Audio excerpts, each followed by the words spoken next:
Bulb adapter ಮತ್ತು switch adapter use ಮಾಡ್ಕೊಂಡು ಈ ಪ್ರಾಜೆಕ್ಟ್ ಮಾಡಿದ್ದೀವಿ. ಇದು ಹೇಗೆ ವರ್ಕ್ ಆಗುತ್ತೆ ಅಂದರೆ ಟ್ಯಾಪ್ ಮಾಡಿದ್ರೆ ಸೌಂಡ್ ಮಾಡಿದ್ರೆ ವರ್ಕ್ ಆಗುತ್ತೆ.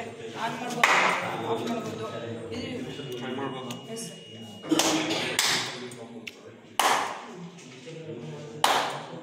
ಇದು ಯೂಸಸ್ ಏನಾದ್ರು ನಾವೆಲ್ಲ ಹೊರಗಡೆಯಿಂದ ಮಳೆಯಲ್ಲಿ ನಿಂತ್ಕೊ ಬಂದರೆ ಆ ಸ್ವಿಚ್ ಮುಟ್ಟಿದ್ರೆ ಏನೋ ಕರೆಂಟ್ ಹೊಡೆಯೋ ಚಾನ್ಸಸ್ ಇರುತ್ತೆ.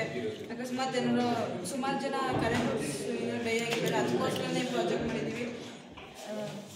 ಮತ್ತು ಎಲ್ಲರೂ ನಾವೇನಾದ್ರು ಮಲಗಿರ್ತೀವಿ, ಆ ಟೈಮಲ್ಲಿ ಇದೊಳಕ್ಕಾಗಲ್ಲ. ಸ್ವಿಚ್ ಟ್ಯಾಪ್ ಮಾಡಿದ್ರೆ ಆನ್ ಮಾಡ್ಬೋದು, ಇಲ್ಲ ಆಫ್ ಮಾಡ್ಬೋದು ಸರ್. ಅದಕ್ಕೋಸ್ಕರ ಈ ಪ್ರಾಜೆಕ್ಟ್ ಮಾಡಿದ್ದೀವಿ. ಇದು ಓವರ್ಲೋಡ್ ಅಲರ್ಟ್ ಸಿಸ್ಟಮ್